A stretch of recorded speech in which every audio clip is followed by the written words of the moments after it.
뉴욕이 지금 난리가 났습니다. 한때 연 매출 2천만 달러를 자랑하던 미슐랭 2스타 레스토랑이 한국의 전통 식재료인 고사리와 발효 마늘을 대량 수입한 사실이 밝혀졌기 때문인데요. 이 레스토랑을 찾은 뉴욕의 미식가들은 처음에 이런 시골 식재료로 고급 요리를 만든다는 건 있을 수 없는 일이라며 거부감을 보였고, 현지 미식 평론가들은 혹평을 쏟아내기도 했습니다. 특히 프랑스의 전설적인 셰프 피에르 듀부아는 이는 고급 요리에 대한 모독이라며 강하게 비판했죠. 하지만 아무도 예상하지 못했던 반전이 벌어졌습니다. 한국의 전통 식재료를 활용한 혁신적인 요리는 단 며칠 만에 뉴욕의 미식가들을 사로잡았고, 이제는 3개월을 기다려도 예약조차 하기 힘든 뉴욕의 핫플레이스가 되어버렸는데요. 심지어 가장 까다로운 입맛을 자랑하는 피에르 셰프마저 나는 오늘 큰 깨달음을 얻었다. 진정한 혁신은 전통을 이해하고 존중하는 데서 시작된다며 고개를 숙였다고 합니다. 그렇다면 도대체 한국계 입양아 출신 데이비드 김 셰프는 어떻게 한국의 전통 식재료로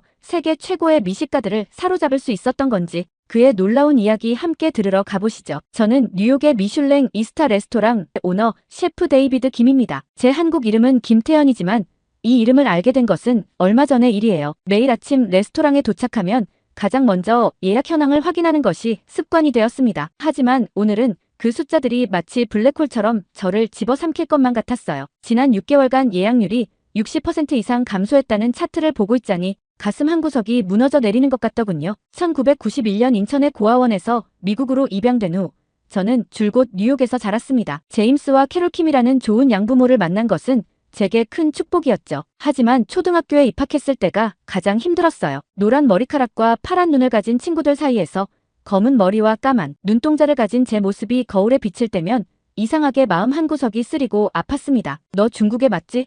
라는 질문을 수도 없이 받았어요. 한국에서 왔다고 하면 한국, 그게 어디야? 북한이야?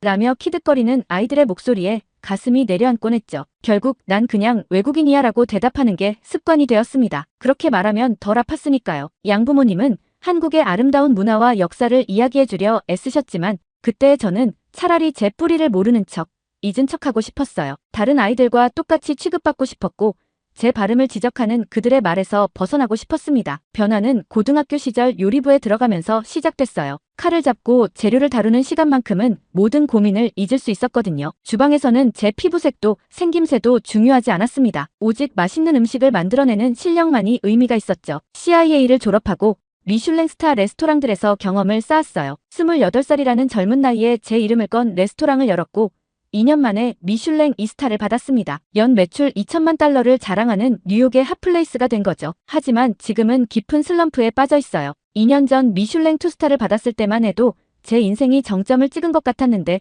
어느 순간부터 요리에 대한 열정이 사그라들기 시작했거든요. 새로운 메뉴를 개발할 때마다 느끼는 부담감, 끊임없이 높아지는 기대치까지 절망 그 자체였습니다. 그러던 어느 날 제 여자친구 소피아가 특별한 제안을 했어요. 한국 문화에 푹 빠진 그녀는 제게 한국 여행을 제안했습니다. 데이비드, 우리 한국 여행 어때? 넌 새로운 걸 개발하기 위해 새로운 것들을 볼 필요가 있고 난 늘 가보고 싶었잖아. 처음에는 고개를 저었지만 소피아는 포기하지 않았어요. 내가 얼마나 힘들어하는지 알아. 잠시 이곳을 벗어나 머리를 비우는 게 좋을 것 같아. 게다가 한국의 음식 문화는 이미 세계적으로도 유명해. 분명 새로운 영감을 줄 거야. 사실 그 순간에도 여전히 회의적이었지만 매일 아침 레스토랑 매출 현황을 보며 한숨 쉬는 것보다는 나을 것 같았죠. 결국 레스토랑을 2주간 임시 휴업하기로 결정했어요. 어차피 예약도 많지 않았으니까요. 이렇게 저는 32년 만에 처음으로 제 뿌리를 찾아 한국으로 향하게 되었습니다. 인천공항으로 향하는 비행기 안에서 제 손에는 양어머니가 주신 오래된 갈색 봉투가 들려 있었어요. 제 입양 서류가 담긴 그 봉투를 이제야 열어볼 용기가 생긴 것 같습니다. 비행기 창 밖으로 보이는 구름을 바라보며 문득 어린 시절의 기억이 떠올랐어요. 양부모님과 처음 만난 날 뉴욕의 한 공항에서였죠. 모든 것이 낯설고 두려웠던 6살의 저를 그들은 따뜻한 미소로 맞아주셨습니다. 데이비드, 우리 아들이 되어줘서 고마워. 양아버지의 그 말씀이 아직도 선명하게 기억나요. 하지만 동시에 제가 누군가의 아들이었다는 사실도 잊을 수 없었죠. 때로는 깊은 밤 창 밖의 달을 보며 한국에 계실 친부모님도 같은 달을 보고 계시지 않을까 상상하곤 했답니다. 요리사의 길을 선택했을 때 양부모님은 제가 기대했던 것보다 더 큰 지지를 보여주셨어요. 내가 하고 싶은 일을 하렴. 우리는 내 선택을 믿는단다. 그 말씀이 제게 큰 힘이 되었습니다. 하지만 성공한 지금도 마음 한구석에는 채워지지 않는 빈자리가 있었죠. 소피아는 제 이런 마음을 누구보다 잘 이해해 주었어요. 프랑스 출신인 그녀 역시 뉴욕에서 새로운 삶을 시작한 이방인이었으니까요. 당신의 뿌리를 찾는 여정이 새로운 영감이 될 수 있을 거예요. 그녀의 말처럼 이번 한국 여행이 제게 어떤 변화를 가져다 줄지 기대되면서도 두려웠습니다. 비행기가 인천공항에 착륙하기 직전 승무원이 한국어로 안내방송을 했어요. 알아들을 수 없는 말이었지만 왠지 모르게 친숙하게 느껴졌죠. 이제 곧 저는 제 진짜 이야기를 마주하게 될 것 같습니다. 어쩌면 이번 여행이 잃어버린 영감을 찾는 것 이상의 의미를 가지게 될지도 모르겠어요. 인천공항에 도착하자마자 소피아는 저를 템플스테이가 있는 절로 데려갔어요. 처음에는 의아했지만 마음을 비워야 새로운 것을 담을 수 있다는 그녀의 말에 수긍할 수밖에 없었습니다. 구불구불한 산길을 한참 올라가다 보니 고즈넉한 절이 나타났어요. 여기가 어디야? 우리가 여기서 뭘 한다는 거야? 당황한 제 물음에 소피아는 환하게 웃으며 대답했습니다. 템플스테이, 내가 미리 예약해뒀어요. 처음 듣는 말이라 다시 물었죠. 그게 뭔데? 소피아의 설명으로는 절에서 스님들의 일상을 체험하면서 마음의 평화를 찾는 프로그램이라고 하더군요. 순간 머리가 지끔거렸습니다. 잠깐만, 그러니까 우리가 절에서 스님처럼 생활한다고? 난 휴식이 필요한 거지 수행이 필요한 게 아니라고. 바로 그때였어요. 절의 문이 열리며 한 스님이 나오셨는데 놀랍게도 유창한 영어로 저희를 반갑게 맞아주시는 거예요. 온화한 미소를 띤 스님의 모습에 왠지 모르게 마음이 편안해졌습니다. 첫날 저녁 공양간에서 마주한 식사는 충격 그 자체였어요. 수십 가지의 나물 반찬들 중에서 특히 갈색빛을 띤 어떤 나물 반찬이 눈에 들어왔습니다. 그걸 보고 저도 모르게 소리를 질렀고 순간 식당 안의 고요함이 깨지면서 모든 시선이 저를 향하더군요. 사실 그때 제가 소리를 지를 수밖에 없었던 이유가 있었어요. 어렸을 때 양아버지의 식물도감에서 봤던 독초와 똑같아 보였거든요. 20년이 넘는 요리 경력 동안 한 번도 보지 못한 식재료였죠. 주변을 둘러보니 모두들 그 반찬을 너무나 자연스럽게 드시고 계신 거예요. 독초를 이렇게 당연히 먹다니 이건 정말 위험한 상황 아닌가. 그때였어요. 제 맞은편에 앉아 계시던 스님이 저를 빤히 쳐다보시더니 살짝 미소를 지으며 잠깐 나와 보시죠라고 말씀하시는 거예요. 스님을 따라 식당을 나서자 달빛이 비치는 절 뒷길로 발걸음을 옮기게 됐습니다. 이윽고 스님이 어떤 건물의 문을 여셨어요. 그 순간 밝은 불빛이 쏟아져 나왔고 눈앞에 펼쳐진 것은 깔끔하게 정돈된 사찰 주방이었죠. 주방을 담당하시는 다른 스님이 따뜻한 미소를 지으며 서 계셨어요. 저를 이끌어주신 스님이 요리를 담당하시는 스님께 무언가 설명을 하더니 고사리의 조리 과정을 직접 보여주겠다고 하시더군요. 고사리를 끓이고 물에 불리고 우려내는 과정을 통해 독성이 완전히 제거되는 과정을 하나하나 들을 수 있었습니다. 음식은 자연이 주는 선물이에요. 조리는 자연과 조화를 배우는 과정이죠. 한결 마음이 놓인 저는 용기를 내어 제 이야기를 털어놓기 시작했어요. 사실 저는 뉴욕에서 꽤 유명한 셰프였습니다. 하지만 지금은 폐업 위기에 처했고 더 이상 새로운 아이디어도 떠오르지 않아요. 앞이 너무 막막할 따름입니다. 스님은 잠시 침묵하시다가 잔잔한 목소리로 말씀하셨어요. 돌이킬 수 없는 것에 슬퍼하기보다는 지금 만들 수 있는 변화를 바라보세요. 그 한마디가 제 마음 깊숙이 파고들었습니다. 다음 날 소피아는 저를 종로의 한 전통 음식점으로 데려갔어요. 산촌이라는 한정식 집이었는데 여든이 넘은 박 여사님이 40년째 운영하고 계시다고 했습니다. 주방에 들어서자 마늘을 써는 향긋한 냄새가 코끝을 스쳤어요. 우리나라 마늘은 그냥 양념이 아니라 약이에요. 박 여사님의 말씀에 저는 귀를 기울였습니다. 그녀는 주방 한켠에 오래된 장롱을 열어 낡은 노트 하나를 꺼내셨어요. 이건 우리 어머님이 남기신 거예요. 마늘을 발효시키는 비법이 고스란히 담겨있죠. 노트를 펼치자 빛바랜 종이에 꼼꼼한 필체로 쓰여진 레시피들이 가득했어요. 계절별 마늘 보관법, 발효 시기에 따른 맛의 변화, 심지어 달의 모양까지 고려한 절임 방법이 상세히 적혀 있었습니다. 이제는 이런 걸 아는 사람이 거의 없어요. 당신이 이걸 이어갔으면 좋겠어요. 박 여사님의 말씀에 가슴이 뭉클해졌습니다. 그날 밤 호텔로 돌아와 양어머니가 주신 입양서류 봉투를 다시 꺼내들었어요. 이제는 제 뿌리를 마주할 준비가 된 것 같았습니다. 호텔방에서 입양서류를 읽고 난 다음 날 새로운 결심을 했어요. 한국의 전통 식재료를 더 깊이 이해하고 싶다는 열망이 생겼죠. 박 여사님께 이런 마음을 전했더니 강원도의 고사리 농장과 의성의 마늘 농장을 추천해 주셨습니다. 먼저 강원도로 향했어요. 구불구불한 산길을 따라 올라가다 보니 푸른 고사리 밭이 눈앞에 펼쳐졌습니다. 40년째 고사리 농사를 짓고 계신다는 김만호 할아버지가 저희를 맞아주셨어요. 여기가 우리나라에서 가장 맛있는 고사리가 나는 곳이라우. 해발 700m가 넘는 고산지대라 그런가 다른 지역보다 씨가 단단하고 맛이 좋아. 할아버지의 말씀에 귀를 기울였죠. 그러다 할아버지는 농장 한쪽에 있는 특별한 공간으로 저를 데려가셨어요. 그곳에는 다른 고사리와는 비교도 할 수 없을 만큼 큰 고사리가 자라고 있었습니다. 이건 우리나라 토종 왕고사리라고 하는데 지금은 거의 멸종 위기야. 내가 30년 넘게 씨를 보존해온 거지. 할아버지는 고사리의 생태와 재배 방식을 하나하나 설명해 주셨어요. 봄에 새순이 나오는 시기부터 수확하는 방법, 말리는 과정까지. 특히 인상적이었던 건 할아버지가 가지고 계신 연구 노트였습니다. 요즘 젊은이들은 잘 몰라. 고사리가 단순한 나물이 아니라는 걸. 여기 봐보소. 할아버지가 보여주신 자료들은 놀라웠어요. 고사리의 영양성분 분석표, 토양 데이터, 심지어 해외 연구 자료까지 있었죠. 다음으로 향한 곳은 경북 의성의 마늘 농장이었습니다. 김용식 할아버지는 마늘밭 사이로 저를 안내하시며 말씀하셨어요. 우리 의성 마늘은 알리신 함량이 다른 지역보다 월등히 높아. 토질이 좋아서 그런가 봐. 할아버지는 특별히 관리하시는 밭으로 저를 데려가셨어요. 그곳에는 일반 마늘보다 몇 배는 큰 마늘들이 자라고 있었습니다. 이건 대서 마늘이라고 하는데 우리나라의 귀한 유산이지. 일반 마늘의 10배는 되니까. 농장 한켠에 자리한 실험실은 또 다른 놀라움이었어요. 현대식 장비들이 가득했고 마늘의 성분 분석과 품질 관리가 체계적으로 이루어지고 있었죠. 전통을 지키는 게 옛날 방식만 고수하는 게 아니야. 과학적으로 입증하고 발전시켜야 진정한 보존이 되는 거지. 두 농장을 방문하면서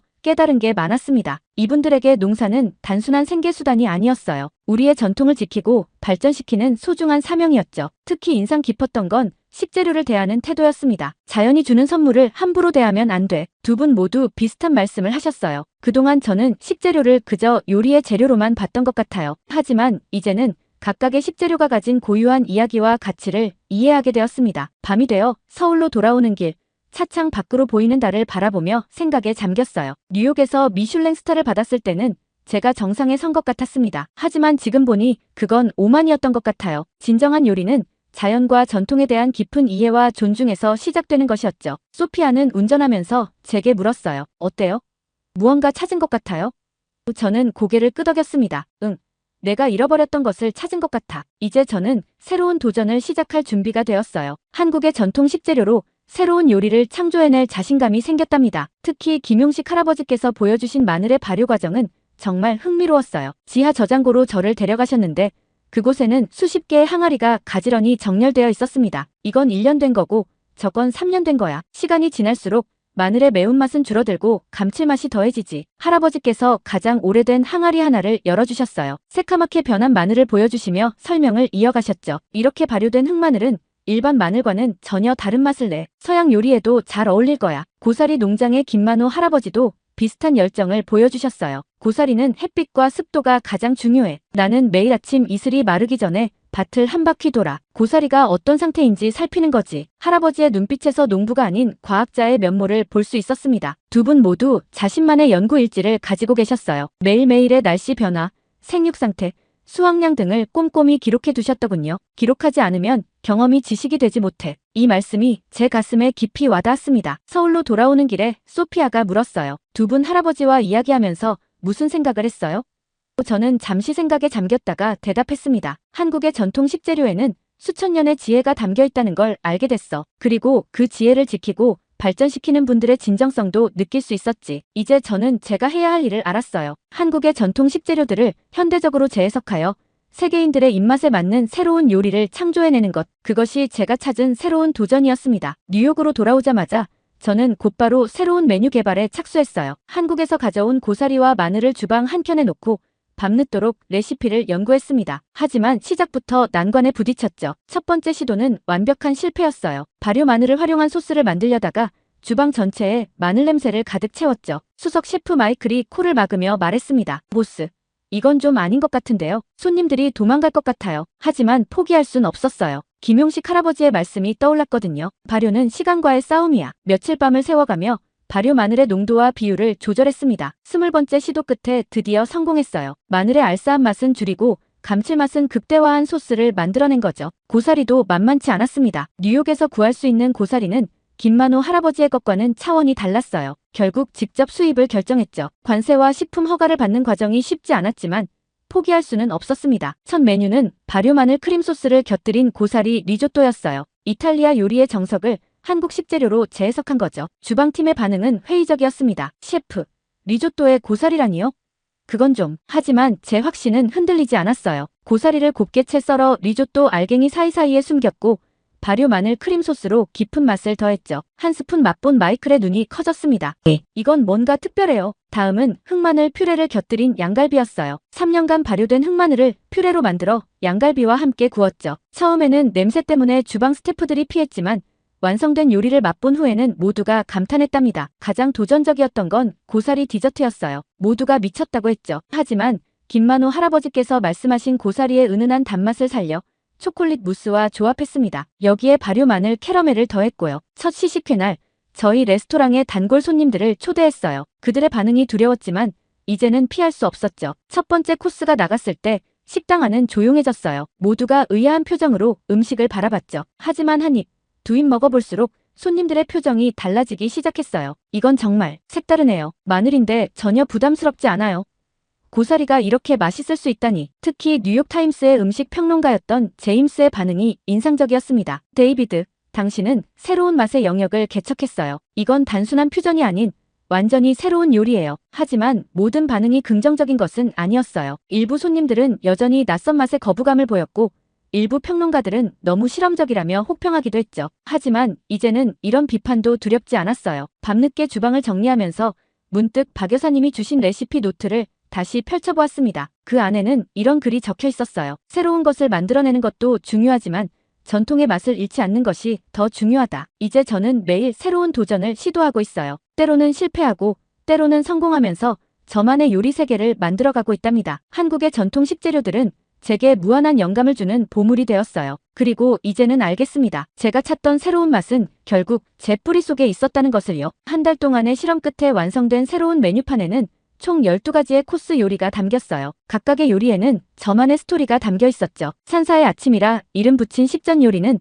템플스테이에서의 경험을 담았고 할머니의 정원이라 명명한 메인 코스에는 박 여사님의 지혜가 깃들어 있었습니다. 특히 많은 시행착오를 겪었던 건 고향의 맛이라는 디저트였어요. 발효 마늘을 디저트에 활용한다는 게 쉽지 않았거든요. 처음엔 너무 달게 만들어서 마늘의 특성이 사라졌고 그 다음엔 너무 강해서 먹기 힘들었죠. 50번이 넘는 시도 끝에 마침내 완벽한 배합을 찾아냈습니다. 새로운 메뉴를 준비하면서 주방 문화도 바꿨어요. 매일 아침 브리핑 때 한국의 전통 식재료에 대해 공부하는 시간을 가졌고 주말에는 직원들과 함께 발효 실험을 진행했죠. 처음엔 귀찮아하던 직원들도 이제는 먼저 나서서 새로운 아이디어를 제안하곤 해요. 가장 보람찼던 순간은 지난주 금요일이었어요. 미슐랭 평가단이 다녀간 날이었죠. 그들은 처음엔 의아한 표정이었지만 코스가 진행될수록 깊은 관심을 보였답니다. 특히 발효 마늘을 활용한 소스 베이스의 스테이크를 맛보고는 이건 정말 혁신적이라며 극찬을 아끼지 않았어요. 이제는 한국의 농부들과 직접 연락하며 식재료를 공수하고 있습니다. 김만호 할아버지,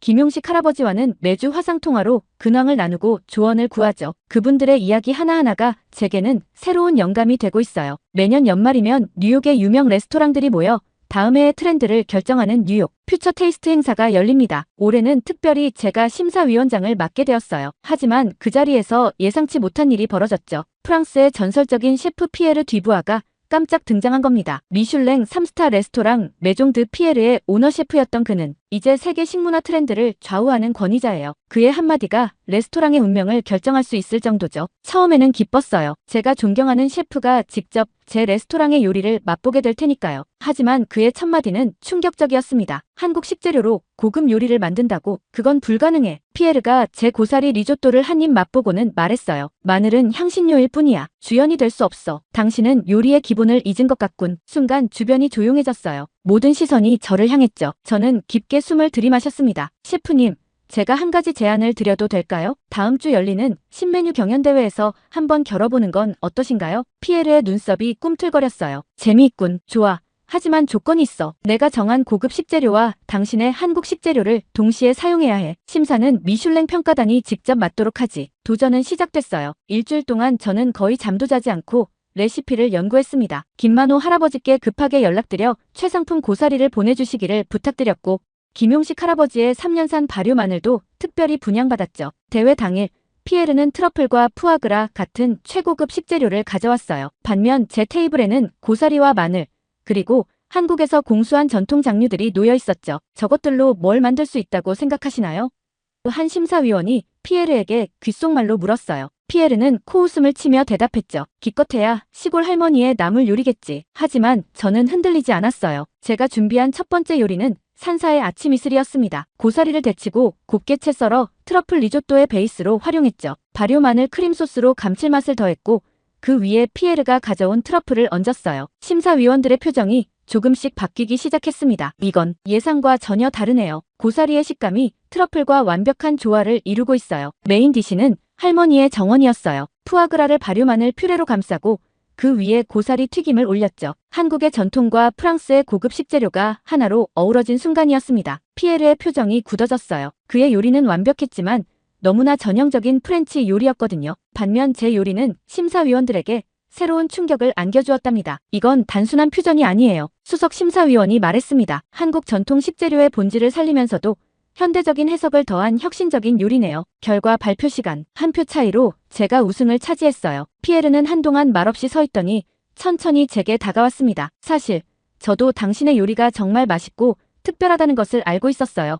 그가 말했어요. 나는 오늘 큰 교훈을 배웠죠. 진정한 혁신은 편견 없는 마음에서 시작된다는 것을. 그날 밤 소피아에게 전화를 걸었어요. 여보, 나 이제 알았어. 우리의 전통 식재료가 얼마나 특별한 것인지를. 그리고 그것을 세상에 보여줄 수 있는 방법도. 이제 저는 새로운 꿈을 꾸고 있어요. 한국의 전통 식재료로 세계 미식의 새로운 장을 열어가는 것. 그리고 그 여정에서 제 뿌리를 더욱 자랑스럽게 느끼고 있답니다. 대회 이후 변화는 조용히 하지만 확실하게 찾아왔어요. 가장 먼저 느낀 건 피에르의 달라진 태도였습니다. 대회 다음 날 아침 그가 레스토랑을 찾아왔죠. 실례가 될지 모르지만 피에르가 조심스럽게 말을 꺼냈어요. 당신의 주방에서 며칠 배우고 싶습니다. 특히 발효 마늘을 다루는 방법에 대해서요. 피에르는 정말 학생처럼 겸손한 자세로 모든 과정을 지켜봤어요. 발효 마늘의 숙성 과정, 고사리의 전처리 방법, 한국 전통 장류와의 조화까지. 그의 진지한 태도는 우리 주방 스태프들에게도 신선한 자극이 되었죠. 데이비드, 일주일 후 피에르가 말했어요. 당신 덕분에 새로운 시각을 갖게 되었습니다. 전통이란 건 보존하는 것만이 아니라 발전시켜야 하는 것이란 걸 이제 알겠어요. 입소문이 퍼지면서 레스토랑을 찾는 손님들도 조금씩 늘었어요. 특히 미식가들 사이에서 우리의 새로운 메뉴가 화제가 되었답니다. 마늘이 이렇게 우아한 맛을 낼 수 있다니. 한 음식 평론가의 말이 기억에 남네요. 가장 기뻤던 건 강원도와 의성의 할아버지들께서 보내주신 격려의 전화였어요. 내가 해낼 줄 알았다는 김만호 할아버지의 말씀에 가슴이 뭉클했죠. 김용식 할아버지도 우리 마늘의 진가를 제대로 보여줬구나 하시며 기뻐하셨고요. 소피아는 이 모든 변화를 묵묵히 지켜보며 응원해 주었어요. 당신이 진정으로 찾던 건 이거였죠? 자신만의 요리 철학을. 그녀의 말에 고개를 끄덕였습니다. 이제는 매일 아침 주방에 들어설 때마다 감사한 마음이 들어요. 제 뿌리를 알게 해준 한국의 전통 식재료들, 그것을 소중히 지켜온 농부들, 그리고 저의 도전을 믿어준 모든 분들께요. 이제 저는 제 길을 찾았고 이 여정은 이제 시작일 뿐입니다. 주방에도 작은 변화들이 생겼어요. 아침 브리핑 때마다 한국 전통 식재료에 대해 이야기를 나누게 되었고 주방 스태프들도 자발적으로 새로운 아이디어를 제안하기 시작했죠. 셰프, 발효 마늘을 디저트에 활용해보면 어떨까요? 우리의 파티시에 앤이 제안했어요. 처음엔 무모한 도전이라 생각했지만 여러 번의 시도 끝에 흑마늘, 초콜릿 무스라는 놀라운 디저트가 탄생했답니다. 마이클은 고사리를 활용한 파스타 요리를 개발했어요. 한국의 고사리를 이탈리아 파스타와 결합하면 어떨까 생각했어요. 그의 고사리 카르보나라는 이제 우리 레스토랑의 시그니처 메뉴가 되었죠. 피에르의 방문 이후 가끔 유럽의 셰프들이 찾아오곤 해요. 그들은 특히 우리의 발효 과정에 큰 관심을 보입니다. 하지만 저는 항상 강조해요. 이 모든 지혜는 한국의 농부들로부터 배운 것이라고요. 양어머니는 얼마 전 처음으로 레스토랑을 방문하셨어요. 모든 코스를 드신 후 조용히 말씀하셨죠. 내가 이렇게 성장할 수 있었던 건 내 뿌리를 받아들였기 때문이야. 그날 밤 오랜만에 눈물이 났답니다. 이제는 매주 한 번씩 김만호 할아버지, 김용식 할아버지와 화상통화를 해요. 그분들의 조언 하나하나가 저에겐 더없이 소중한 가르침이 되고 있죠. 음식은 결국 사람의 마음이라는 할아버지들의 말씀을 요즘은 더 깊이 이해하게 됩니다. 어제는 주방에서 새로운 메뉴를 연구하다가 문득 깨달았어요. 제가 찾던 새로운 맛은 결국 제 정체성 안에 있었다는 걸요. 이제는 더 이상 제 뿌리를 부정하지 않아요. 오히려 그것을 자랑스럽게 생각하며 더 높이 날아오르고 싶답니다. 어느 날 밤 레스토랑 문을 닫고 혼자 남아있을 때였어요. 문득 양어머니가 주신 오래된 입양 서류 봉투가 떠올랐습니다. 그동안 열어볼 용기가 없었지만 이제는 준비가 된 것 같았어요. 떨리는 손으로 봉투를 열었습니다. 그 안에는 바램 편지 한 장이 들어있었어요. 한글로 쓰여진 편지를 소피아가 번역해준 적이 있었죠. 사랑하는 태연아, 내가 이 편지를 읽을 때쯤이면 넌 이미 훌륭한 어른이 되어 있겠구나. 우리가 너를 보낸 건 내가 더 나은 삶을 살길 바라는 마음에서였어. 하지만 그 선택이 옳았는지는 아직도 매일 밤 고민한단다. 편지를 읽는 동안 눈물이 멈추지 않았어요. 마지막 문장이 특히 가슴에 와닿았습니다. 우리의 음식을 먹을 때마다 내가 생각날 거야. 어머니는 늘 너를 위해 고사리를 데치고 마늘을 절이던 손끝의 감각을 잊지 않을 거란다. 그날 밤 오랜 시간 주방에 앉아 생각에 잠겼어요. 제가 그토록 찾아 헤매던 맛, 그 정체를 이제야 알 것 같았습니다. 그건 바로 어머니의 마음이었던 거예요. 다음 날 아침 소피아에게 제 계획을 이야기했어요. 서울의 새로운 레스토랑을 열고 싶다고요. 당신이라면 해낼 수 있어요. 라는 그녀의 말에 용기를 얻었죠. 김만호 할아버지와 김용식 할아버지께 이 소식을 전했더니